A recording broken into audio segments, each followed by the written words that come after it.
Monsieur le Président, mes chers collègues, depuis plus de 20 ans, le Salon Information-Orientation à Fort permet aux collégiens de l'Ain, aux professeurs, aux parents, aux acteurs économiques et à l'ensemble des filières et des métiers de se rencontrer et d'échanger. C'est une grande opportunité offerte aux jeunes Indinois qui peuvent ainsi commencer à réfléchir à leur avenir, trouver des oreilles attentives et des conseils pertinents.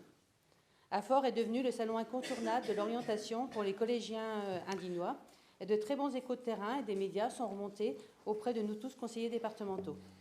Monsieur le Président, quel bilan tirez-vous de cette nouvelle édition à laquelle vous avez, je sais, participé? Bien, merci Madame Journet. Il faut savoir, et là encore, écoutez, je n'hésite pas, on peut s'en enorgueillir, n'en déplaise à l'ensemble des présents, mais en tout cas, le seul salon d'orientation qui reste porté à la main de nos départements dans toute la région Auvergne-Rhône-Alpes, c'est l'Ain. Ah oui, c'est pas moi qui le dis, je lis ce qui se passe. Donc c'est important de le souligner.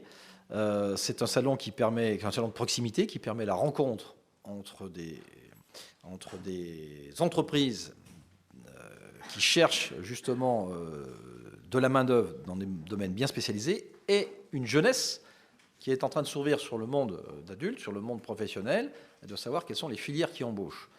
Et mener cela avec aussi des jeunes apprentis, des jeunes qui ont été collégiens, qui sont aujourd'hui témoins de ce qui leur est arrivé et qui peuvent provide de très bons conseils.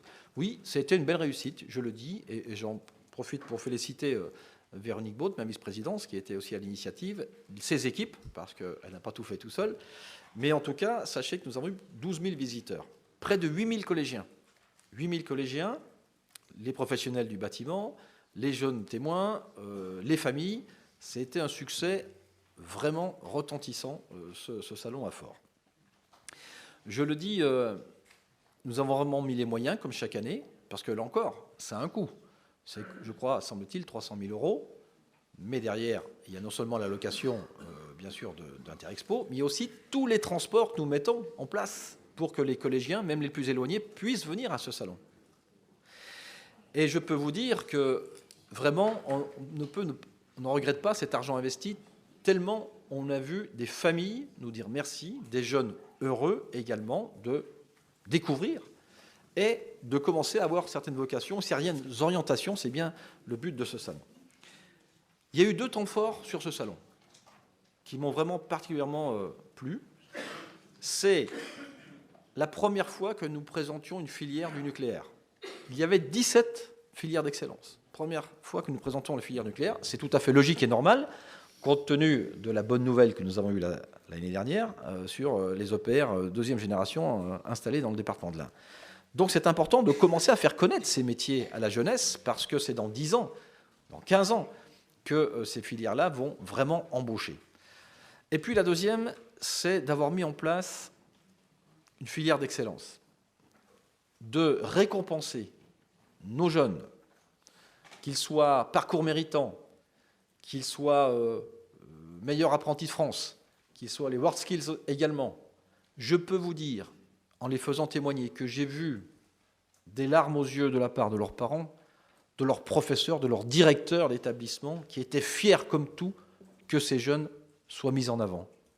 La confiance que ça leur donne, que ça leur procure, et les remerciements qu'ils ont faits, eh bien, nous montraient là encore que nous avions raison, dès 2015, de mettre ce parcours méritant dans nos collèges, même si on s'est fait décrier au départ, ou que peu voulaient le voir se mettre en place. Eh bien, aujourd'hui, je peux vous dire, les retours que nous avons sont exceptionnels. Et là, ça a vraiment été les 2 points forts de ce salon, à la fois la filière du nucléaire, à la fois ces jeunes récompensés qui ont fait venir les familles, qui ont fait vraiment une bonne ambiance dans ce salon, et qui ont permis, je le sais, de repartir pour ces jeunes et leurs familles avec des idées plein la tête et surtout des rêves.